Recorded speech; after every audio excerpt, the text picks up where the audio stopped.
Du gros muscle pour commencer. Le Tahiti Body Contest, une compétition que vous avez pu suivre en direct sur notre page Facebook. C'était hier soir à la salle Manuiti de Paia. C'est le grand rendez-vous de culturisme de l'année avec tous les ténors locaux de la discipline. Tauhiro Yip l'emporte pour la 3e fois en bodybuilding, toute catégorie. Résumé de la soirée tout de suite. Ils ont fait preuve de créativité. 3 athlètes en bodybuilding, toutes catégories. Alexandre Franchini, venu spécialement de France. Stéphane Matke, multiple champion de Polynésie. Et Tauhiro Yip, venu défendre son titre pour la 2e fois. Il n'y a pas photo, ce dernier a un volume musculaire bien plus important. Je suis assez à l'aise sur la scène et j'aime bien ce contact-là avec le public tahitien. C'est pour ça que je suis assez détendu. Par rapport à l'étranger, c'est un peu plus strict qu'ici. Tu as des règles, beaucoup de règles restrictives et la compétition elle se déroule rapidement. Donc tu n'as pas le temps vraiment de faire le show comme ce soir.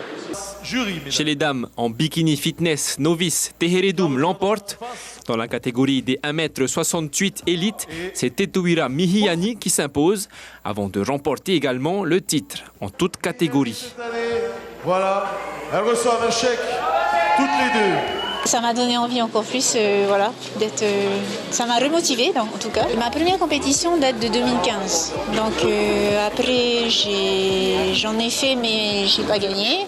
Et puis maintenant, voilà, c'est rebelote quoi. Cette 6e édition a accueilli cette fois un athlète étranger au Fénois, une première qui montre l'ambition de son organisateur. La TBC, je pense, est un tremplin pour certains athlètes pour pouvoir s'exporter à l'extérieur. D'où le niveau cette année, on a gardé un bon niveau. Dans la catégorie Men's Classique, Jean-Baptiste Cipriani remporte le premier prix. Et en Men's Physique, Aurélien Foussard est premier pour la 2e année consécutive.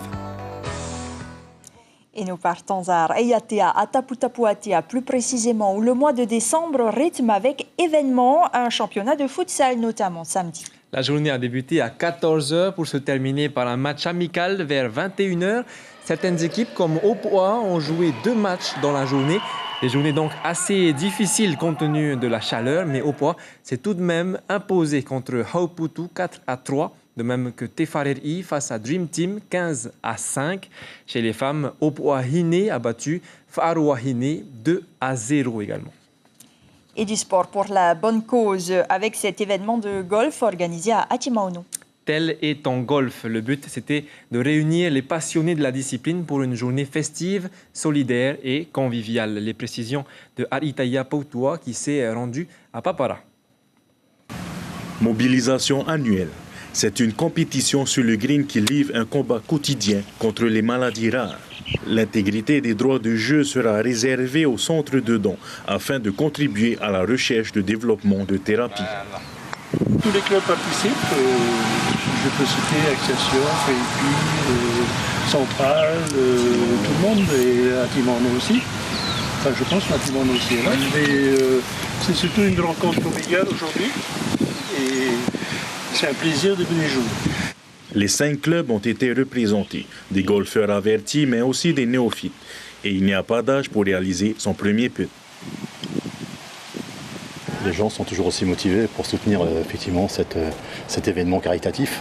Aujourd'hui, nous avons plus de 86 joueurs pour cette compétition, ce qui est quand même pas mal.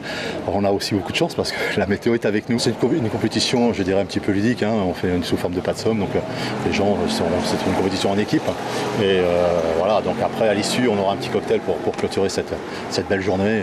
4 heures pour aller jusqu'au bout des 18 trous. Entre 2 averses, il n'en fallait pas plus pour récolter 376 000 francs.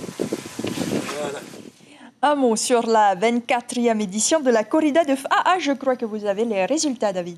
Tout à fait, une édition remportée par Patrick Tamboué. Son temps, 27 minutes et 27 secondes. Simon Ziad est 2e en 27 minutes et 30 secondes. Et Cédric Van finit 3e en 27 minutes et 36 secondes. Un podium donc très serré.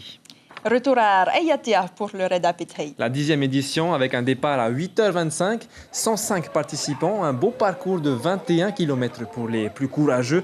En individuel ou par équipe de 2 chez les dames, c'est Laura Dilido qui explose le record en laissant ses poursuivantes loin derrière. Elle réalise un temps de 1h59 minutes et 19 secondes.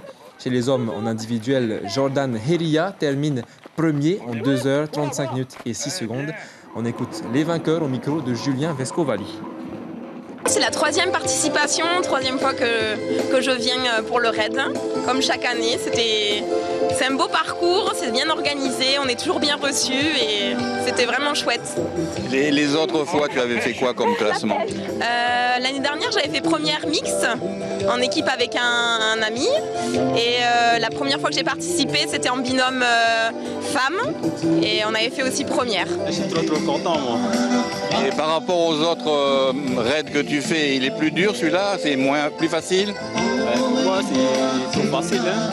Ouais. Non, il y a beaucoup de montées, ça glisse. Non, c'est cool. Ça te donne envie de revenir? Ah oui, c'est sûr. Et enfin, Papenhaut dispose d'une nouvelle piste de karting. Et elle a coûté 15 millions de francs, une nécessité pour les nouveaux repreneurs. Les clients sont nombreux tous les week-ends et ils apprécient l'état impeccable du nouveau goudron. C'est ce que Nicolas Suir, en tout cas, a pu constater. Regardez. 2, 1, c'est parti. Si le soleil était de la partie, ils seraient plus nombreux à profiter de cette piste entièrement rénovée. Ce matin, 3 familles de 10 personnes sont venues se défier ou tout simplement essayer le karting pour la première fois. Ouais, à un moment, j'ai essayé de se bloquer. Mais c'était là, proche, je me j'avais suis une dit, je vais le coller comme ça. Et voilà. Et là, tu sais, t'es passé. J'ai fait non. J'étais juste derrière. Ouais, je la vois partir. Bah non. Ici, il y a le. J'ai freiné trop vite sur le virage, donc du coup, j'ai fait un 360 au milieu du virage. Ah d'accord. C'est la première fois que vous... Oui. Ouais. Oui. Alors c'est comment? J'ai adoré. C'est super. J'adore. Le karting a changé de main il y a 6 mois. La priorité pour le nouveau repreneur était la piste. De moins en moins praticable, elle n'attirait plus les clients. Il y a un potentiel pour le karting, je pense à Tahiti, qui était attendu depuis très longtemps. Et voilà, la piste est maintenant là, quoi. On n'attend plus que les gens. Est-ce que les gens vous le disent, ça? On attendait cette piste. Tout le monde est très fier et très surpris de cette piste toute neuve. Surpris dans le bon sens. Surpris dans le bon sens, parce que plus personne n'y croyait. Certains clients reviennent régulièrement. C'est le cas d'Aurélien, passionné de moto sur circuit en métropole. C'est la 3e fois en 4 mois qu'il arpente la piste. Les machines, même si celles-là, elles sont un peu bridées et tu ne peux pas vraiment accélérer à fond comme sur certaines machines débridées de compétition, tu te fais quand même plaisir. Voilà. Le seul défaut, c'est peut-être la piste un poil trop petite. S'il y avait eu le terrain à côté et une piste un peu plus grande, ça aurait été un peu plus marrant. Mais déjà, elle est refaite. Déjà, elle est refaite et puis il y a quelques endroits où tu peux bien t'amuser. 15 millions de francs pour la nouvelle piste. Le propriétaire a également investi dans des karts tout en conservant le concept du barbecue. Les férus de vitesse et leurs familles apprécieront. Et voilà pour le sport. Là, samedi prochain, je reviens pour le dernier week-end de la saison. Merci David, bonne semaine sportive et à samedi.